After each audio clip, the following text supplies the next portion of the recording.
Hello, and welcome to the end of the world as we know it. Do you feel fine? Do I feel fine? Let's back the train up a little bit. This is in a cinematic universe we're talking about, of course. Long before Left Behind scared us to death. Ages prior to $100 million Christian epics and the rise of Angel Studios, there was one movie that genuinely traumatized an entire generation of Sunday school students and their parents. 1972's A Thief in the Night from Mark IV Pictures.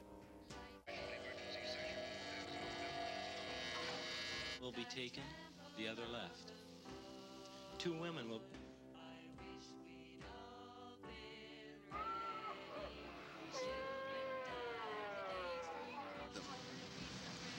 I'm Jerry.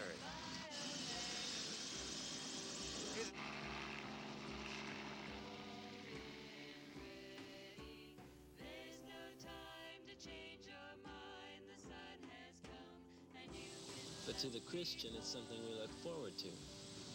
The non-Christian is waiting for the end of life and doom. Plain old, and I might add, God-given, common sense shows us immediately that those differences which men of old deemed worthy of death, believe in a real serpent.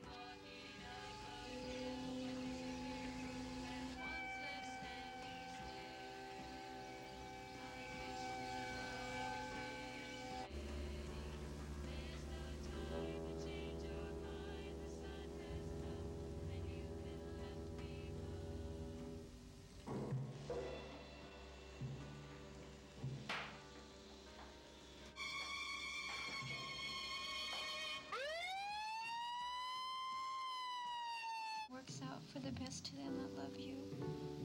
Be our strength. Please let Jim make it if it's your will. You know what the reason is. This isn't just a movie. It's a piece of history. A low-budget apocalyptic horror film that uses the ultimate stakes, eternity, to scare the living hell out of you. And today, we're going to give it the serious once-over. The other left. It will be a bit of a struggle not to make light of some of the filmmakers' creative choices, but it was the 70s, and I mean, what else were they going to do? Especially on a $68,000 budget. Produced by Russell Doughton Jr., the premise is straight out of dispensationalist theology, the pre-trib rapture. One day, millions of Christian believers vanish into thin air. The protagonist of the movie, Patty, is left behind to face the resulting chaos and the rise of a new global government. Let's be clear. The movie is profoundly sincere.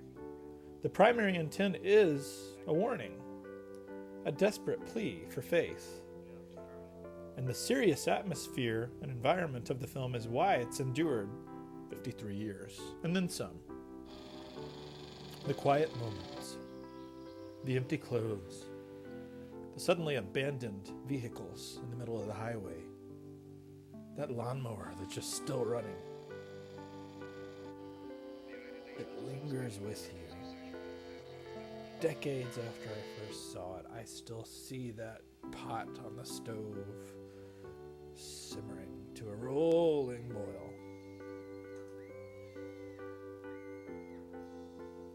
But seriously, the film succeeds at creating a genuine panic in the viewer, and that's why it continues to succeed. For the time, it was likely the most effective piece of fear-based evangelism ever created. We have to be reverent of the powerful and conviction-driven message of its creators, because they gave it the old college try, and considering the tight budgetary limitations and just the nature of the 1970s, did a pretty darn good job, as long as you don't mind watching it like a sort of Christian-bent version inspired by the style of the Texas Chainsaw Massacre. It has a similar vibe, for sure. So let's talk about execution, because While the message is eternal, the filmmaking is delightfully, wonderfully 1972 low-budget schlock. The Rapture itself is the first example.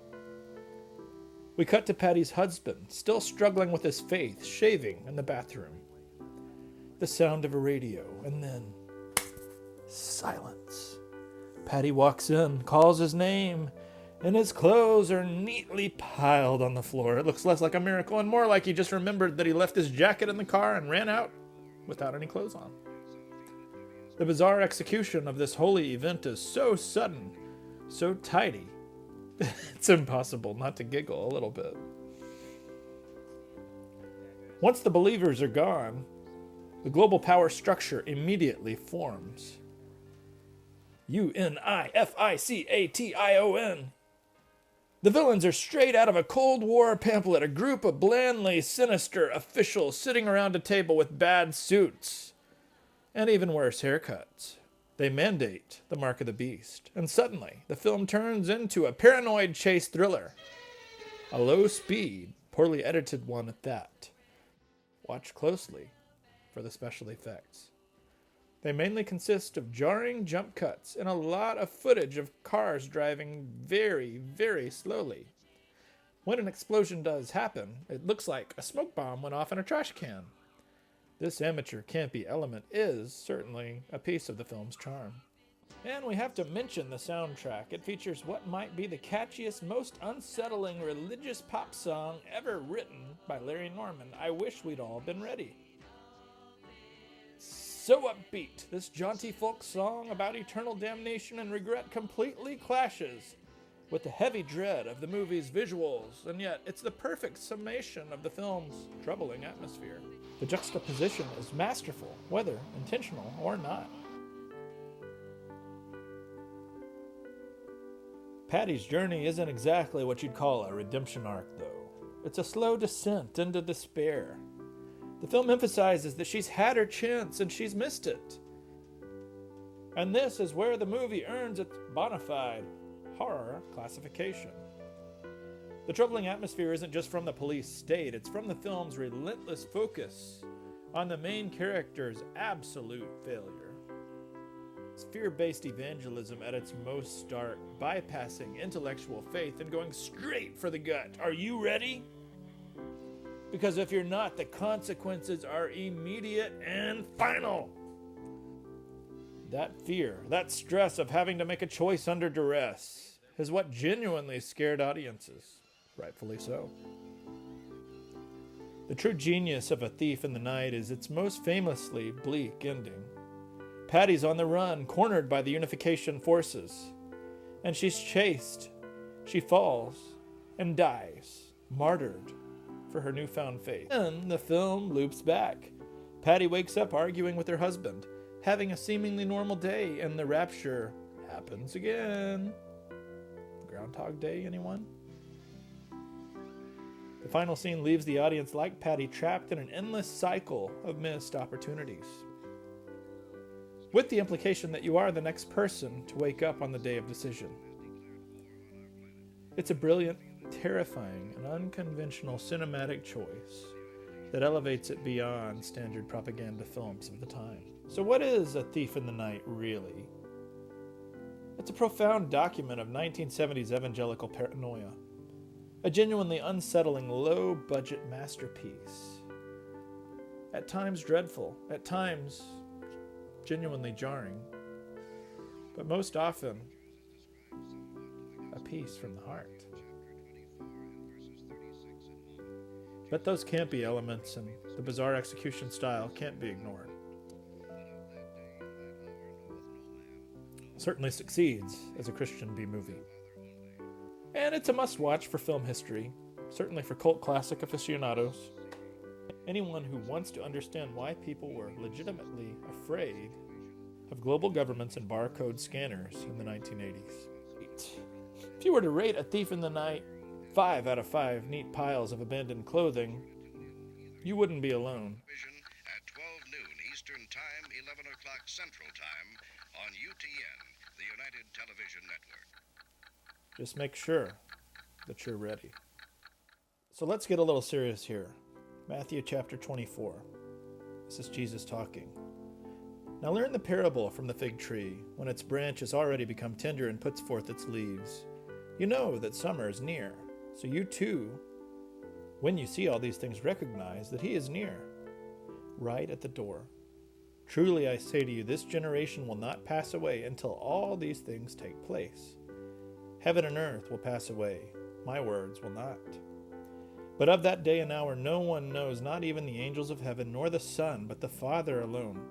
For the coming of the Son of Man will be just like the days of Noah. For as in those days before the flood they were eating and drinking, marrying and giving in marriage, until the day that Noah entered the ark. And they didn't understand until the flood came and took them all away. So will the coming of the Son of Man be. Then there will be 2 men in the field, one will be taken and one will be left. 2 women will be grinding at the mill, one will be taken and one will be left. Therefore be on alert, for you do not know which day your Lord's coming. But be sure of this, if the head of the house had known at what time of the night the thief was coming, he would have been on the alert and would not have allowed his house to be broken into. For this reason, you also must be ready, for the Son of Man is coming at an hour when you do not think he will. Lots to think on.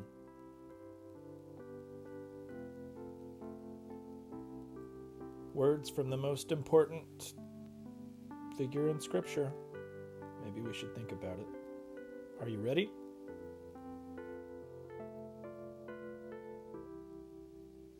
Meanwhile, go check out the movie.